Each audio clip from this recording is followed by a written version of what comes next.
You were never behind. Buddhist stories and teachings for those who feel too late for their own life. There is a particular kind of pain that does not announce itself loudly. It does not arrive the way grief arrives, or fear or anger, those large unmistakable visitors that take up the whole room and demand to be acknowledged. This pain is quieter than that. It arrives sideways in the middle of ordinary moments, in the middle of a conversation where someone mentions what they have accomplished, and something tightens in you without your permission.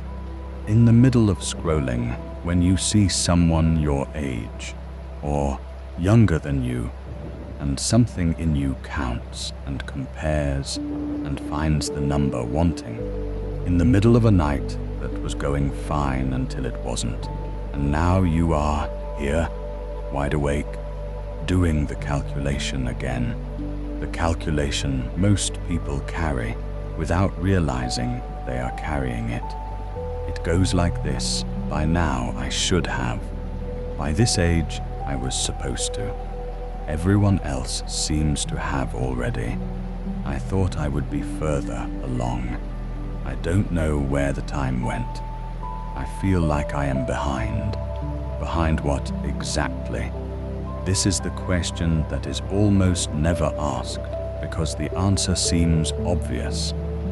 Behind the schedule, behind the plan, behind the version of life that was supposed to be happening by now, the version that was laid out, whether explicitly or implicitly, whether by the people who raised you, or the culture you grew up in, or the story you told yourself about how things were going to go. Behind the imaginary self who made different choices, moved faster, started earlier, got there first. That imaginary self, the one who exists nowhere except in the mind's constant measuring.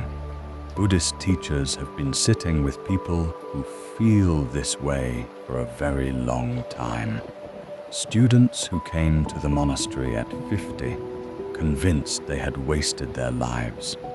Farmers who planted late and watched their neighbors' crops rise first. Monks who were always the last to understand, who sat in the back while the others moved forward, who could not stop counting the gap between where they were and where they believed they should be. What the teachers said to all of them is the same thing. Not a consolation, not a reassurance, not the soft lie that everything would work out, or that it was not too late, or that they had time. Something more precise than any of that. There is no schedule. Not your schedule is behind. Not you will catch up. Not it's not as bad as you think. Simply, there is no schedule. The timeline you are measuring yourself against does not exist outside the mind that created it. The oak tree does not measure itself against the bamboo and find itself behind. The river that takes the long road to the sea is not late. The water that arrives slowly is received by the ocean with the same completeness as the water that arrived first. You were never behind.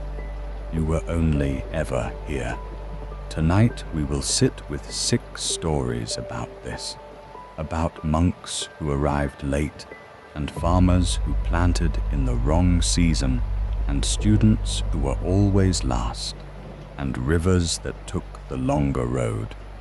About those teachers said, and what happened when the people they sat with finally heard it, not as a consolation, but as the literal truth.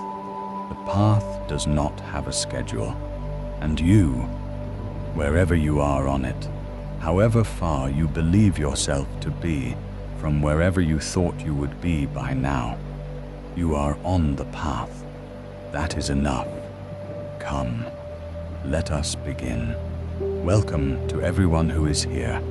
Perhaps you arrived tonight with the weight of the calculation already running.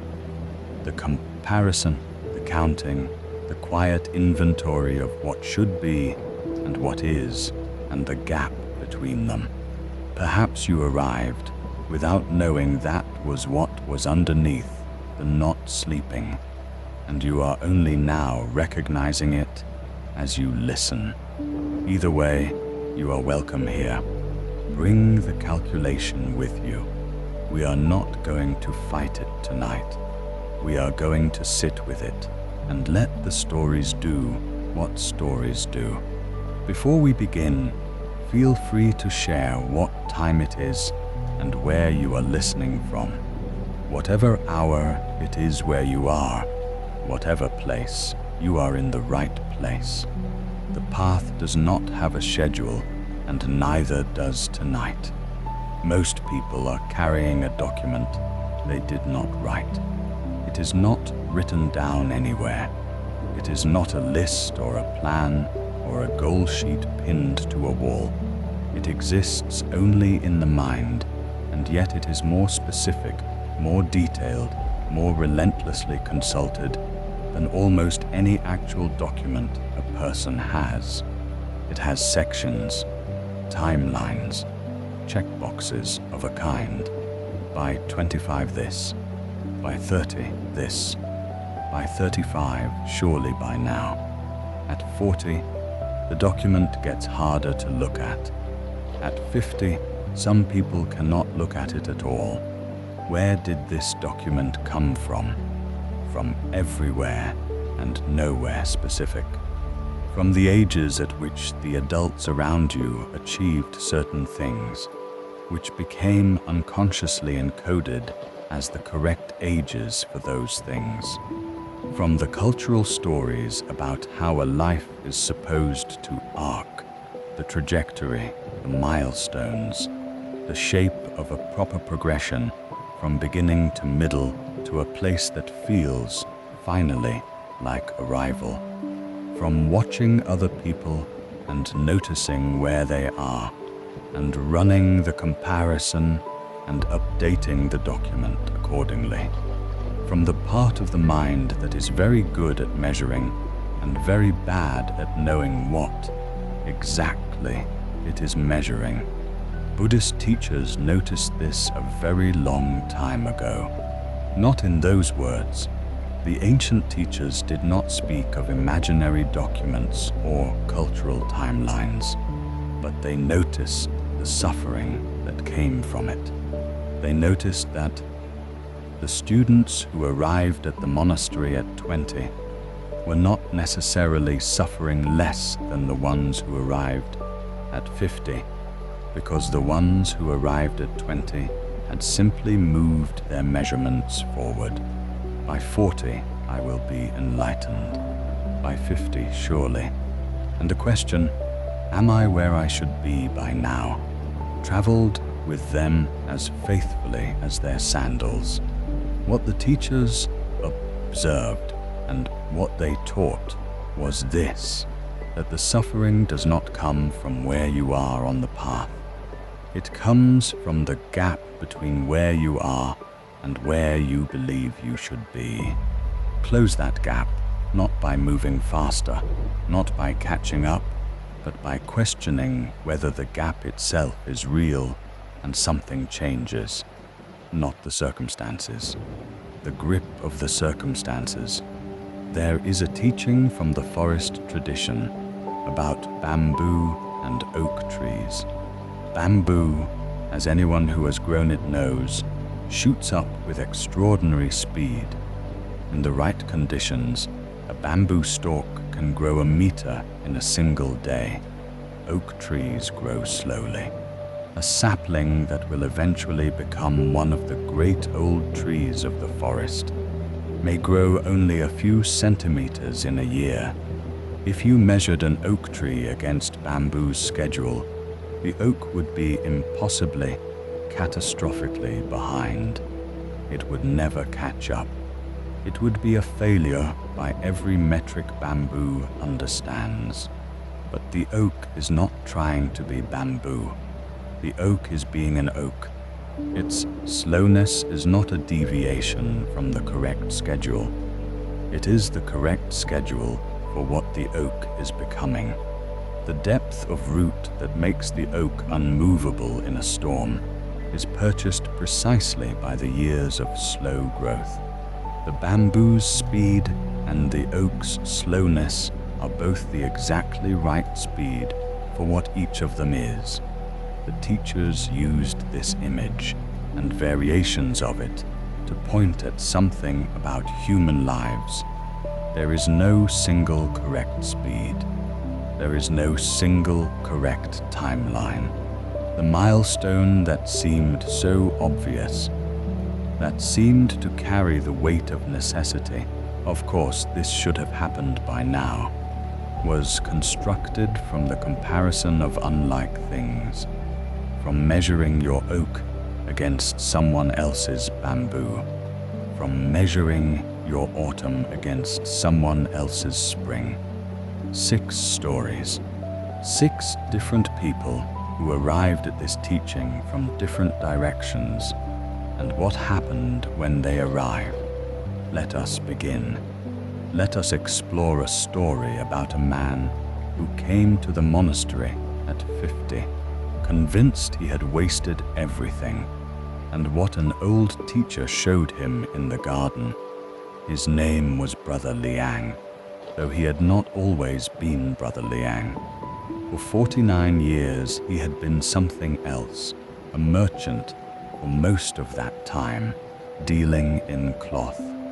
He had been moderately successful in the way that people are when they work hard at something that is not quite right for them, not wealthy, not struggling, somewhere in the middle, where things were fine in all the ways that fine is not the same as good. He had known for a long time that something was missing, not dramatically known, not in a crisis, not in a collapse, just a persistent low awareness. The way you are aware of a sound that has been there so long you have stopped consciously hearing it, but that you would immediately notice if it stopped. Something was not quite right. Something was not quite in its place. He had done what many people do with persistent low awarenesses. He had deferred them.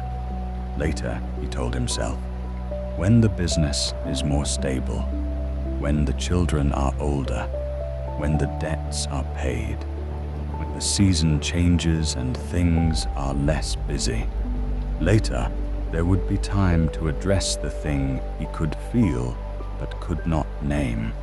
Later, he would find his way to the life he sensed was waiting somewhere near the edges of the life he was actually living. Later came slowly, and then all at once. His wife died. Their children were grown, with lives of their own. The cloth business, which had never been the right thing, only the nearest available thing, was sold to a cousin who had always wanted it more than Liang had. And Liang, at 49, stood in the empty room of his life and looked at it and understood, with a clarity that was both terrible and clarifying, that he had spent 49 years becoming something he was not. He came to the monastery at 50. He walked through the gate on a Tuesday morning in late autumn, carrying a small bundle with the expression of a man who has decided something irrevocable and is not entirely sure what he has decided. The gatekeeper looked at him, an older man, clearly not a young seeker, a face that had accumulated weather. "What are you looking for?" the gatekeeper asked. "I don't know," Liang said. "I think I wasted my life. I've come to see if there's anything left to be done about it." The gatekeeper let him in.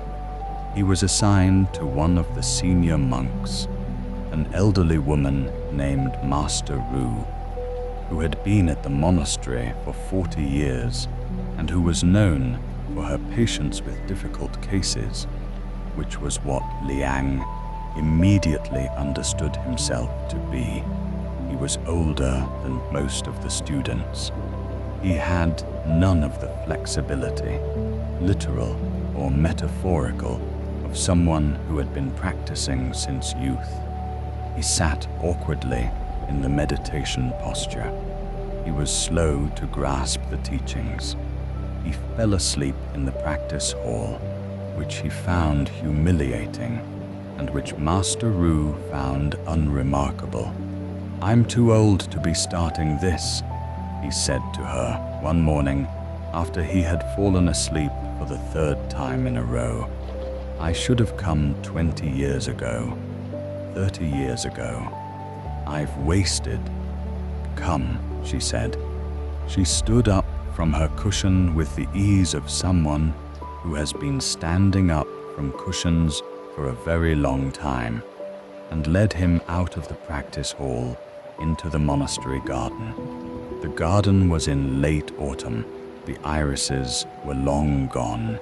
The pond was murky with fallen leaves, the trees bare. But at the garden's center, there was an oak tree that was remarkable, very old, very large, its trunk wider than a man's arm span, its roots visible at the surface of the earth in great arching cables of wood. Master Ru stood in front of the oak and looked at it for a while. "How old do you think this tree is?" she asked. Liang looked at it. He was not a man who knew much about trees, but the size of it suggested great age. 200 years, he said. "Perhaps more. 312 years, Master Ru said. There are records." She put her hand on the bark. "When this tree was 50 years old, your age, it was barely as tall as I am. A small tree, unremarkable. Nothing about it at 50 suggested what it was going to become." Liang looked at the tree. "The oak does not grow the way bamboo grows," Master Ru said.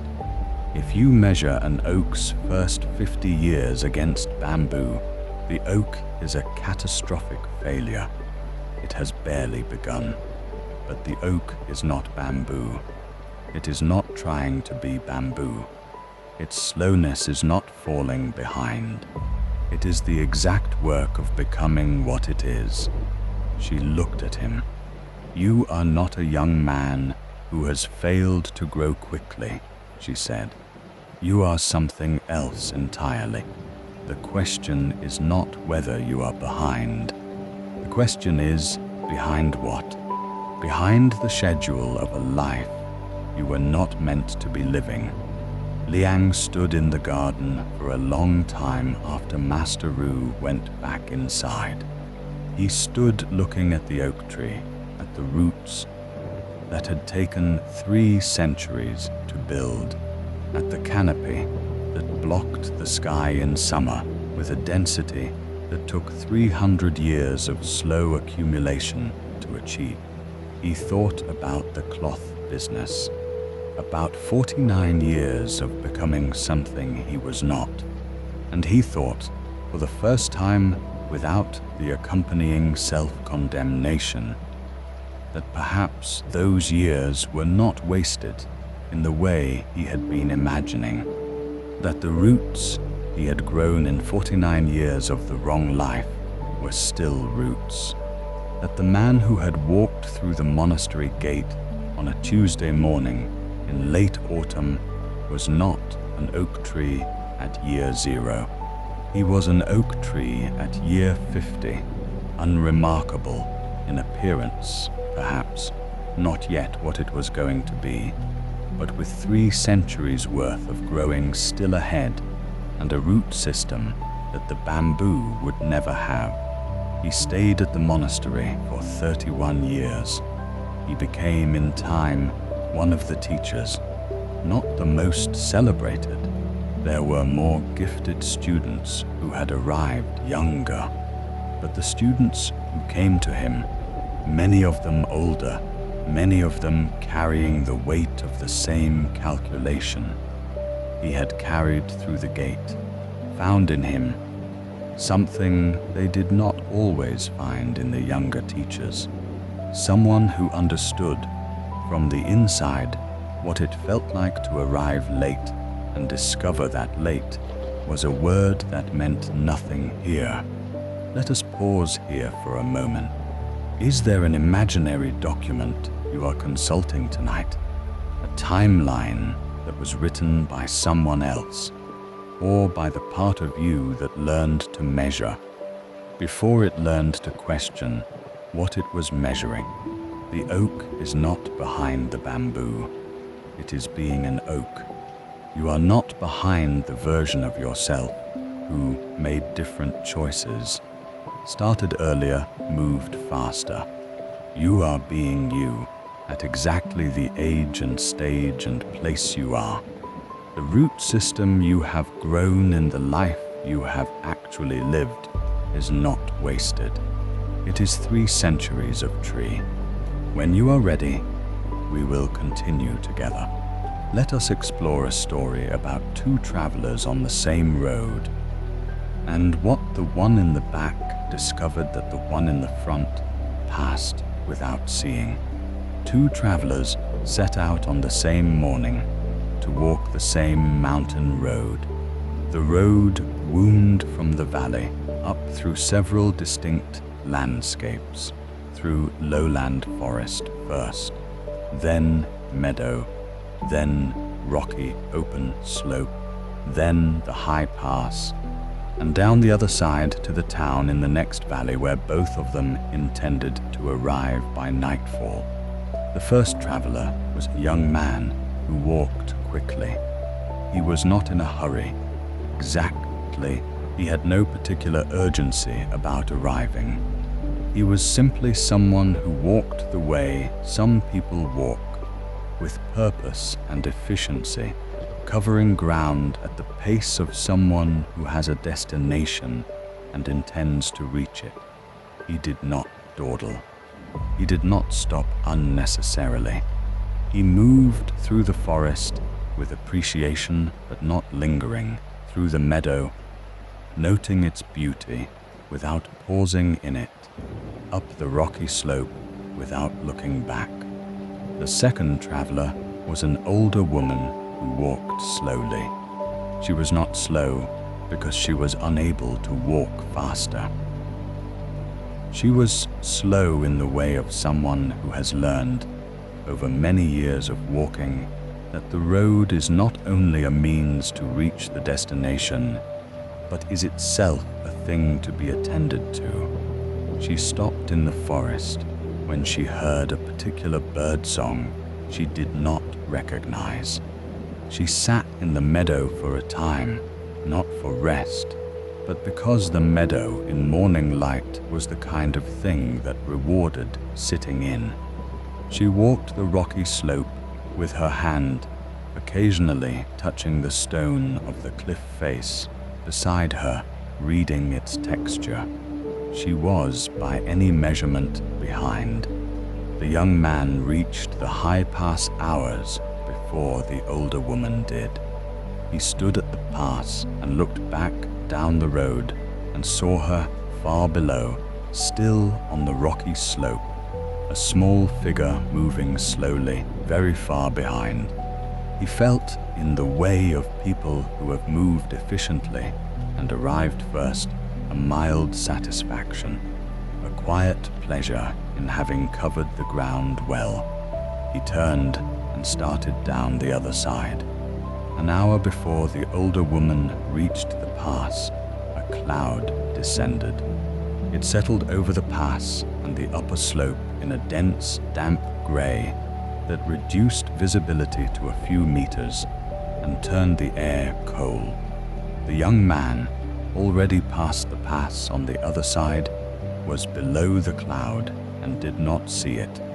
The older woman walked up into it, through it, and emerged from the other side into the sudden clear air of the afternoon. And she was standing at the pass. She stood at the pass and looked back. From the pass, in the clear air that followed the cloud, the entire valley she had come from was visible. The forest, the meadow, the rocky slope, the road that wound through it all, and the village they had both started from, small and definite at the valley's floor. She had not been able to see this from the road. The trees had blocked it. The slope had blocked it. Only from the pass, after the cloud had passed, was the whole thing visible at once. She stood there for a long time. She saw the shape of the whole morning in a single glance. The forest where the bird song had been, the meadow where she had sat, the cliff face of the rocky slope. She could see the exact place where the bird had been from above. She could see the meadow's full shape, which had been impossible to see from inside it.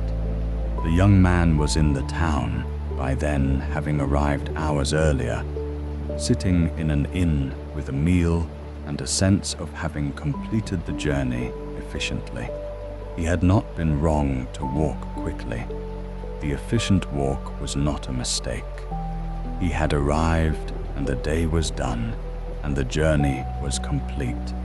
But he had passed the pass in cloud. He had not stood at the top of his own morning and seen it whole. The older woman descended the other side slowly, as she had done everything else. She arrived at the town after dark, and the inn was closed, and she found a room at a private house. And she carried, for the rest of her life, the image of the valley in the afternoon light after the cloud. Her valley, her morning, seen complete. Let us pause here for a moment. What has the slower pace of your particular life allowed you to see that a faster pace might have passed in cloud? Not as consolation, as a genuine question. The one who arrives first does not always see the view from the pass. The one who is behind, by every measurement of behind, may be standing exactly where the whole thing becomes visible. When you are ready, we will continue together. Let us explore a story about a farmer who planted his rice late and was pitied by his neighbors, and what the autumn brought. His name was Old Wu, and he farmed a small plot of land in a river valley where the growing season was particular, and the timing of planting was, among the farmers of that valley, a matter of considerable shared attention. They watched the weather together. They discussed the signs, the behavior of certain birds, the temperature of the river water, the appearance of particular wildflowers on the hillside that traditionally signaled the right moment. And when the moment came, they planted within a few days of each other, the valley filling with the activity of planting season in a way that felt both communal and competitive, as farming often does. Old Wu was late that year. He was late because he had been ill, nothing serious, a persistent chest sickness that lingered into spring and left him weaker than usual. By the time he was well enough to work the fields properly, the other farmers had been planted for nearly 3 weeks. He looked at his neighbors' plots, where the seedlings were already visible in their rows, and he looked at his own plot, still unplanted, and he felt the specific distress of the farmer who is behind in a season that does not wait. He planted anyway. There was nothing else to do. His neighbors who were not unkind people, were sympathetic. They clucked their tongues. They said the things that people say when someone has missed the critical window, that they were sorry, that it was a hard year to be ill, that perhaps next season would be better. One neighbor, a man named Bao, who farmed the adjacent plot and who took a certain quiet pride in having always been among the first to plant, said to Wu directly, "You're 3 weeks behind. You won't see a full harvest. The plants won't have time before the autumn rains." He was not being cruel. He genuinely believed this to be true. Old Wu thanked him and went back to his field. 3 weeks behind, he tended his crop with the same attention he always had. The plants came up. They grew. They did what rice plants do when tended in good soil.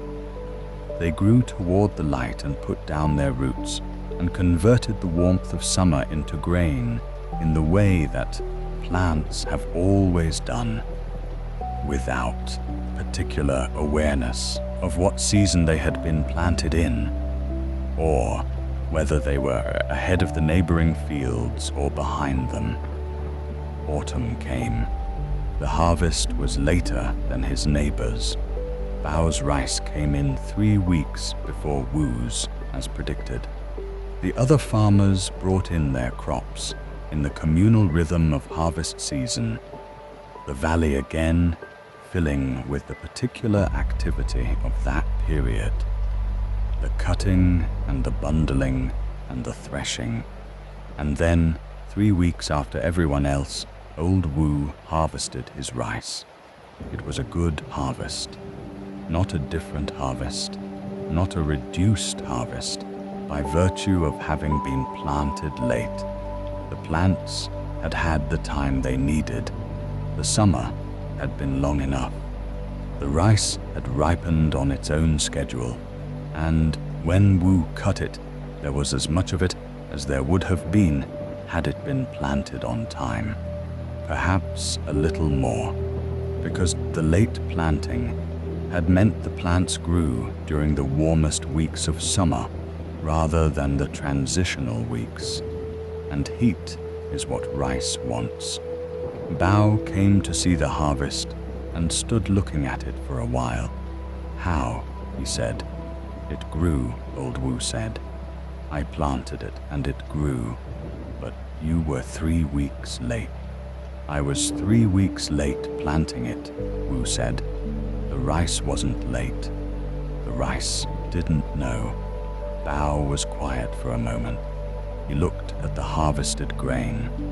He was a man who had spent a great deal of his farming life worrying about timing, about being first, about not being behind, about the window.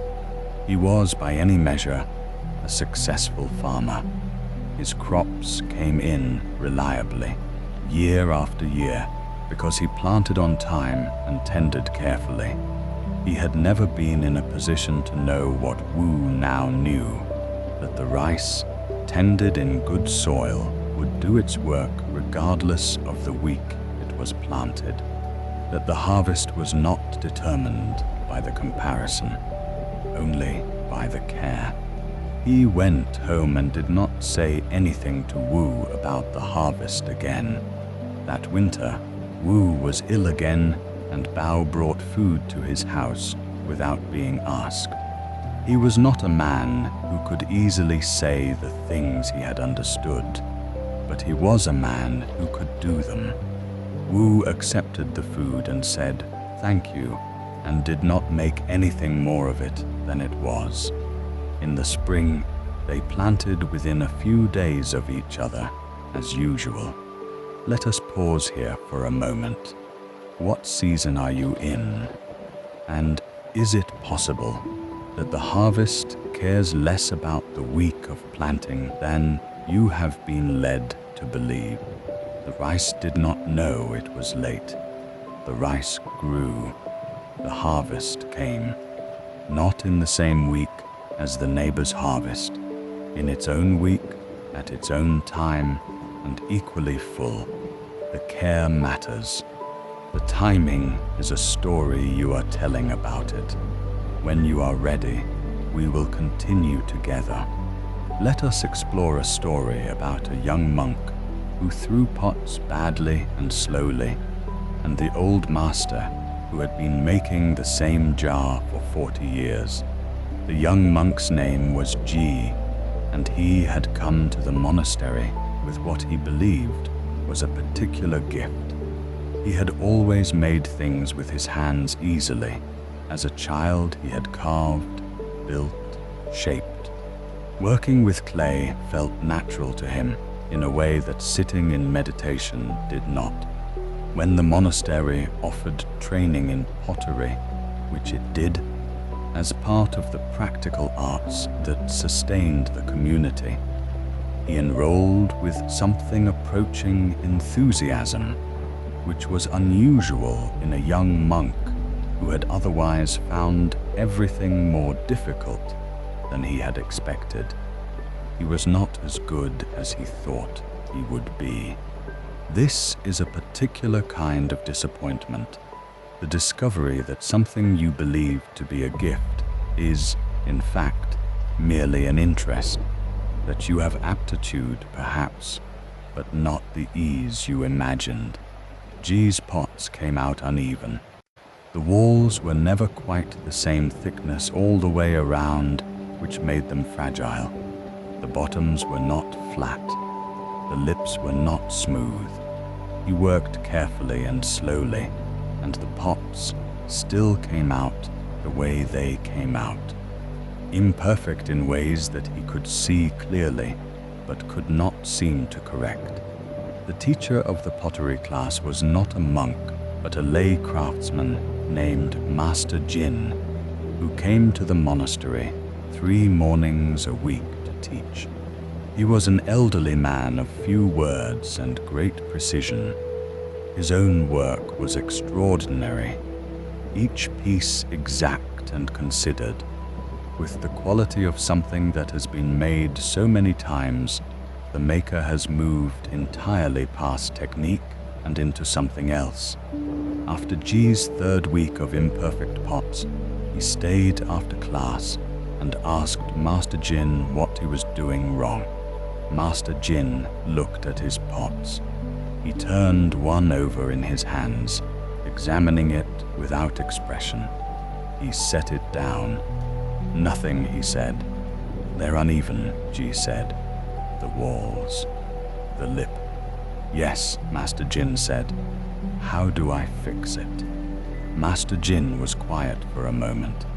He went to a shelf at the back of the workshop and returned with a jar, small, pale, with a particular quality to the glaze that made it look as though light lived inside it. He set it on the table in front of Ji. "This is the jar I have been making for 40 years, he said. Ji looked at the jar. It was beautiful. He could see it was beautiful without being able to articulate exactly why. The proportions, perhaps, or the glaze, or the quality of the line where the shoulder met the neck, or some combination of those things that had been refined over a very long time into something that felt inevitable. 40 years, Ji said. I made my first attempt at this jar when I was your age, Master Jin said. My first pots were worse than yours, much worse. I threw hundreds of pots before I threw one that was acceptable. I threw thousands before I threw one that was good. He looked at the jar. This is what 40 years of throwing the same jar looks like. But Ji started. I want to make something like this, and I'm all ready. He stopped. Already, Master Jin said. Behind, Ji said. I'm already older than I thought I'd be when I started learning, and my pots are still like, he gestured at his work, This, Master Jin looked at him for a moment. When did you decide what age you were supposed to be when you learned pottery?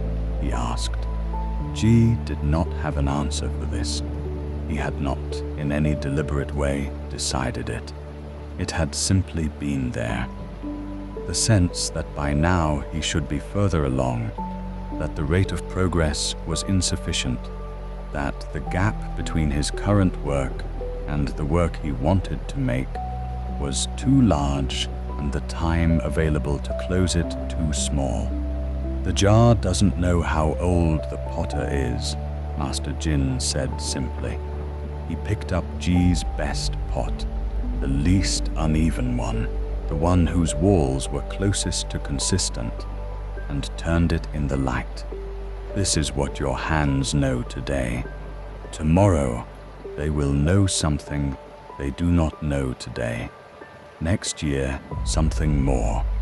The knowledge accumulates in the hands, not in the ambition. He set the pot down. The ambition knows how old you are. The hands do not. Ji made pots for 12 more years at the monastery. He never made a jar like Master Jin's jar, but he made pots that were his own, distinctive in ways that were connected to his particular quality of attention, the way he worked the clay, the thickness he tended toward, the glaze colors he returned to. And students who came after him looked at his work on the shelf and learned from it. Master Jin, in his last year, gave Ji the jar, not because Ji had reached it, because Ji had made something of his own instead. Let us pause here for a moment. What is the jar you have been measuring your work against? The 40-year jar that someone else made, against which your current work is always insufficient. The hands accumulate knowledge on their own schedule. The ambition's schedule is a different document entirely. What do your hands know today that they did not know before? That is the measure that means something. When you are ready, we will continue together. Let us explore a story about a river that was forced off its course and discovered.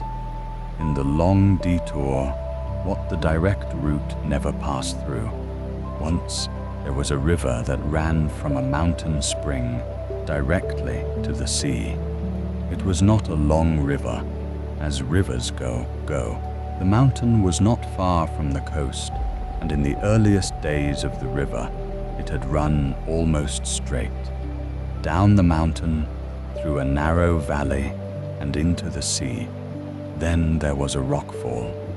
A great portion of the mountain's eastern face came loose in a storm and fell into the river's path, blocking the valley completely. The water, which cannot be stopped, found its way around. Over weeks and months, it pushed against the new obstruction and, finding no way through, found a way around. The river turned west. It ran through a different valley, longer and more winding, with a very different character than the original route. More slow in places, more fast in others, fuller in some seasons, running through terrain it had never been meant to pass through. It took significantly longer to reach the sea. By the old route, the journey had been relatively brief. By the new route, the detour forced by the rockfall, the journey took 5 times as long. The water that left the mountain spring was much older, much changed when it arrived at the sea. But here is what the long route contained that the short route never had: a deep lake fed by underground springs that the original route had not passed through. The river ran into this lake and spent time in it. The water moved slowly through the lake, and in the slow movement, it that was clarified. Particles that had been held in suspension settled to the lake's floor. The water that emerged from the lake on the other side was cleaner than any water the short route had ever carried. A forest so dense that the canopy above the river was almost complete. The river ran through it in shadow and cool, and the temperature of the water dropped, and the temperature of the air above the water dropped, and a particular kind of moisture formed in the forest that sustained certain plants and animals that existed nowhere else in the region. The river made this forest what it was by running through it. A salt marsh near the coast where the river slowed almost to standing before reaching the sea. In the salt marsh, the river deposited minerals it had picked up from the mountain, minerals that the marsh needed, that the creatures of the marsh needed, that had not been present in the marsh before the river arrived. The marsh became, over the long years of the river's annual deposits, one of the richest in the region. And finally, the sea. The sea received the water. It did not ask how long the journey had taken. It did not distinguish between water that had arrived by the short route and water that had arrived by the long one. It did not record the detour or measure the delay or note that this particular water had been diverted by a rockfall and had taken 5 times as long as it might have. The sea simply received the water, as it always does, with complete and indifferent welcome. The water that took the long route made the lake, made the forest, made the salt marsh. None of these things would have existed without the detour forced by the rockfall. They were not consolation prizes for the delay. They were the content of the journey, the specific, unrepeatable content of a route that no short path could have produced. The rockfall was not a mistake in the river's life. It was the river's life. Let us pause here for a moment. What rockfall diverted you? What obstacle? What illness? What circumstance forced you off the route you had planned and sent you the long way around? And what did the long way contain that the short route never passes through? Not as consolation, as a genuine question about what the detour made possible. The lake, the forest, the marsh, the specific things that exist in the world because you took the route you took, however long it has been. The sea receives the water, however long the journey. When you are ready, we will continue together. Let us explore a story about a monk who was always the last to understand, and who became, in old age, the teacher that everyone sought. His name was Brother Kwan, and he had been at the monastery since he was 16, which meant that by the time this story takes place, he had been there for nearly 50 years. He had been a monk for 50 years, and he was still, by the measurements that monasteries sometimes apply, not among the most accomplished. This was not for lack of effort. Brother Kwan worked harder than anyone. He rose earlier. He sat longer. He read more carefully. He asked more questions. He returned to the same teachings repeatedly, going over them and over them in a way that the quicker students did not need to do, because they had understood them the first time or the second time, while Kwan sometimes needed the 20th time before the understanding arrived. He was aware of this. He had been aware of it since early in his training, when it became clear that the other young monks were grasping things he was still working toward. He had watched them move ahead of him in the quiet but real hierarchy of understanding that exists in any learning community. He had sat in the back of the teaching hall, not from choice, but because that was where you sat when you were not yet among those who had passed the milestones the front rows suggested. He had suffered over this, particularly in his younger years. He had sat with his slow understanding and felt acutely the gap between himself and the students who moved through the material easily. He had wondered more than once whether he was suited for this life, whether the monastery had been the right choice, whether someone who learned this slowly could ever hope to be of use to anyone. The teacher who sat with him through these doubts was an elderly monk named Master Dao, who had a particular gift for not reassuring people when what they needed was not reassurance. "I'm the slowest student here," Quan said to him one evening when the doubt was particularly heavy. "Yes," Master Dao said. Quan had expected something more than this. And you are here," Master Dao said. "The ones who were faster have left and come back and left again." "You are here." He looked at Quan with the expression of someone who has observed a great many students over a great many years and has learned what this kind of persistence means. Slowness is not the same as absence. You have not left. "But I don't understand things that others understood years ago."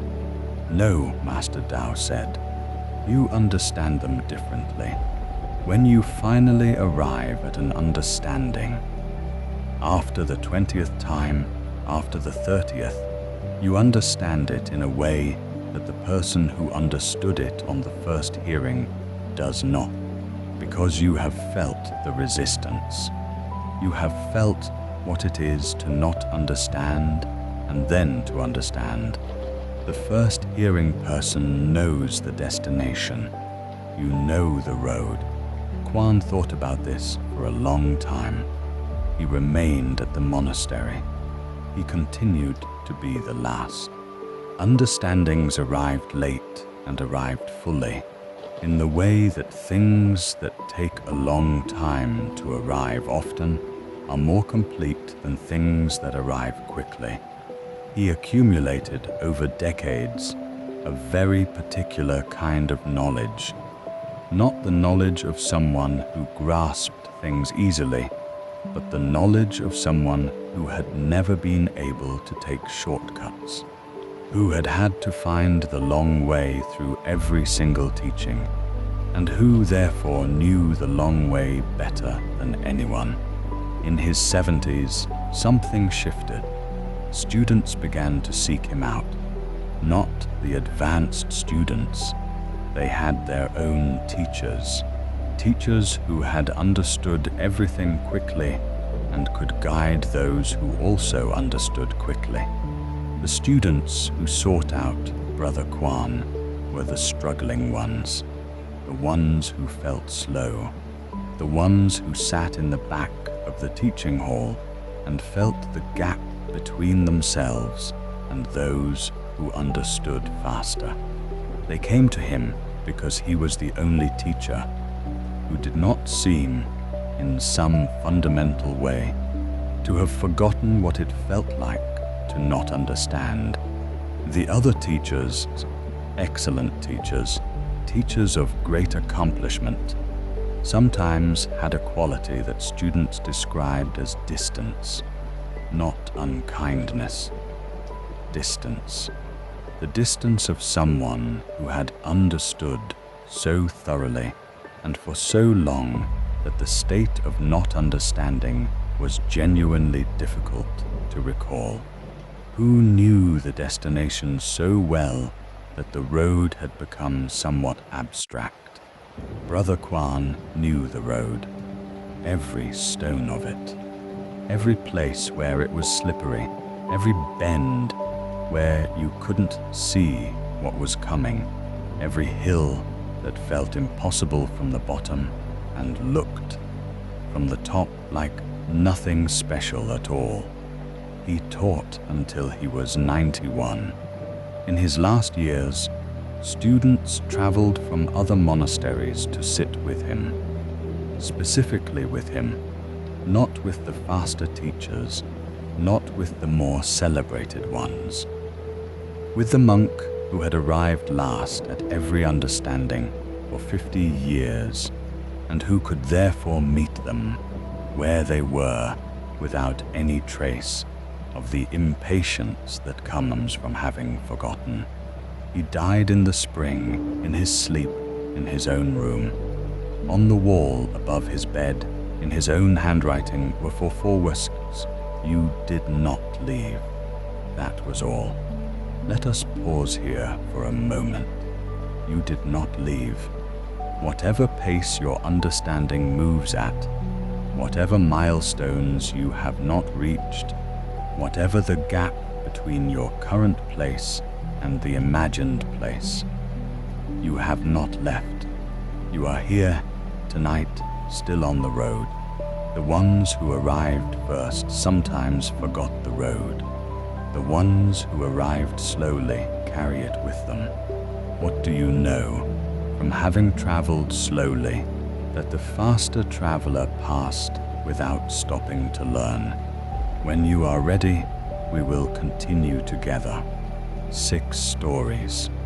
The monk who arrived at 50 and found that the oak is not behind the bamboo, that the root system of a difficult life is still a root system, still 3 centuries of tree. The 2 travelers on the mountain road, the one in front who passed us in cloud, and the one in back who arrived after the cloud had lifted and stood at the top of her own morning and saw it whole. The farmer who planted late and discovered that the rice did not know, that the harvest came, full because the care was present and the timing was only a story about the timing. The potter and the jar, the 40-year jar of a master who had once thrown pots as bad as the students and who had made something else entirely in the years between. The river that took the long route and made the lake and the forests and the salt marsh. Things that exist in the world only because the detour happened, not in spite of it. The monk who was always last and who became, because of that, the only teacher who truly remembered the road. All of them, the monk at 50, the slow traveler, the late farmer, the struggling potter, the diverted river, the last student, are pointing at the same thing. You were never behind. Not you will catch up. Not it's not as bad as you think. Not look on the bright side of the detour. Simply and literally, the category of behind does not apply. It never applied. It was constructed from a comparison of unlike things. Your oak against someone else's bamboo, your autumn against someone else's spring, your river against the route that a rockfall prevented you from taking. What is the imaginary timeline made of? It is made of observations of other people's lives, which you observed from the outside, which means you observed the visible parts and filled in the invisible parts with assumptions. It is made of cultural stories about what a proper life looks like. Stories that are neither universal nor timeless, but that feel both because they are so thoroughly ambient they seem like weather rather than opinion. It is made of the things that were said to you explicitly or implicitly about what you were supposed to be by when, by people who were themselves measuring against their own imaginary timelines and passing the habit along without awareness that it was a habit. The timeline feels real because the gap feels real. The gap is real. There is a real distance between where you are and where you imagined you would be. But the suffering is not in the gap. The suffering is in the belief that the gap is a verdict, that the gap means something about your worth, your capability, your membership in the category of people who have managed to live correctly. The oak tree does not experience the gap between its growth and bamboo's growth as a verdict. It simply grows at the speed it grows, putting its energy into depth rather than height, building what it is building in the time that it takes. The rice did not experience the late planting as a failure. It grew in the weeks it had. The harvest came. The river did not mourn the original route. It went where it went, made what it made, and arrived. Brother Kwan did not ultimately experience his slowness as a defeat. He experienced it as his life, the only life he had, the one that made him the teacher he became. The students who sat with him in his last years were not consoled by his slowness. They were helped by it. It was not a deficiency that he had overcome. It was a quality that had accumulated over 50 years into something unrepeatable. This is the teaching that is easy to hear and hard to receive. Hard to receive not because it is complicated, but because the imaginary timeline is very loud and the teaching is very quiet. The timeline has decades of reinforcement. The teaching has only this moment, but this moment, and this is the part the teaching keeps pointing at, is the only moment that is actually here. The timeline exists in thought. The moment exists now, and in the moment without the timeline, you are simply here, on the road, moving at the speed you move, carrying what you carry, at exactly the stage of the journey that you are at, not behind. Here, the path does not have a schedule, and you were never behind it. Let the body settle now. It has been carrying this, too. The calculation runs in the body as much as in the mind. The tightening that happens when the comparison comes, the held quality in the chest and the shoulders, the slight bracing that happens when the gap between where you are and where you believed you should be makes itself felt. The body has been participating in the measurement in its quiet, involuntary way. Let it stop now, not because everything is resolved, the circumstances are what they are, but because the measurement itself, the document, the imaginary timeline, none of that lives in the body. The body does not know about the comparison. The body is only ever here in this moment, breathing heavy against the mattress, warm under whatever covers you have. The body is the oak tree. The body grows at its own pace, puts down its roots in its own time, does not measure itself against anything. The heart beats without consulting the schedule. The breath continues without checking whether it is ahead or behind. The long, slow work of rest and restoration that happens every night in the body's deep machinery. That work does not know how old you are.